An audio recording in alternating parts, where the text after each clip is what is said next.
welcome back on another episode of Jon and Maila. On today's episode, we'll be doing Soy Sauce, shrimp and pork dumpling. Here are the ingredients you will need. As you can see, it's nothing out of the ordinary, the usual suspects. If you cannot take pork, feel free to replace it with chicken. It doesn't really affect, just the texture difference. Here are the seasonings you'll need. The only different thing I had was the flounder powder, which can be found in your local wet market. Just fry it yourself and then blend it, and there you have it, your flounder powder. Next we'll make the soup base. Okay, it's simple soup base, just your chicken bones, white turnip, anchovies and water, that's all. So as you can see, I'm rubbing salt to clean the carcass, remove the excess fats so that your soup doesn't turn too oily, and remove the blood and any leftover organs the butcher left,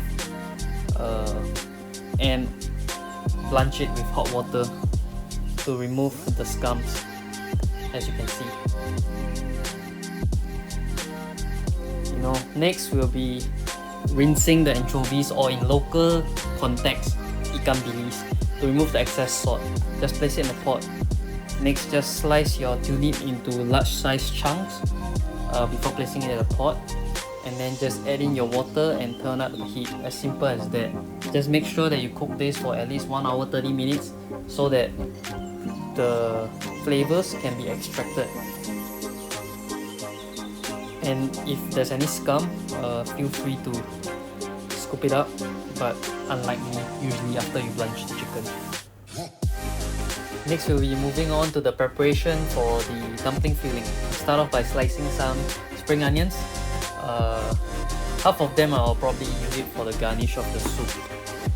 And then I'll slice the wood ear mushroom in lengthwise, just to create another texture in the dumpling. If it's really too big, just chop it up, not a problem. And for the prawns, we just dice them or cube them. I like to leave it, just a big size prawn chunks so that people can taste it. And next, water chestnut, same thing. I kind of make it a little bit bigger than usual so that people can have that mouthfeel when they bite into the dumpling. So that's about it. You add all the ingredients together plus the seasonings and mix well.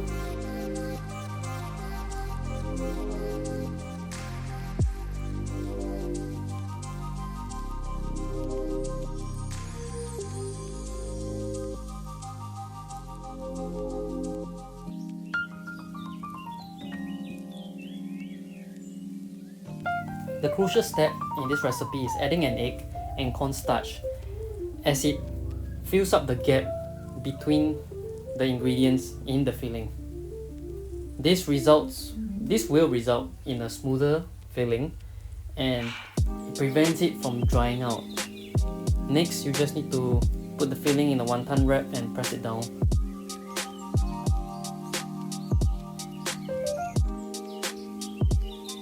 Next, you want to boil in a separate pot of water for at least 4 to 5 minutes. Floating is a good sign, but make sure it's thoroughly cooked before you serve them.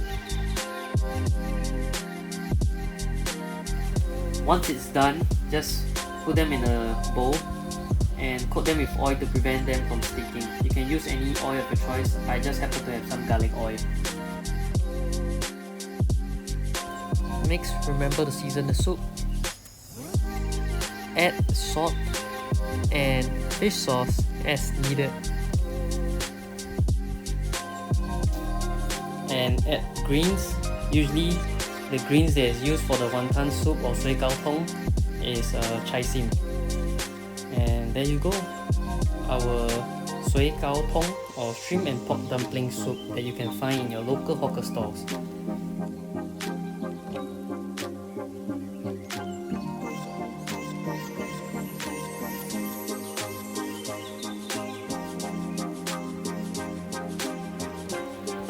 As always, don't forget to hit the like button and subscribe.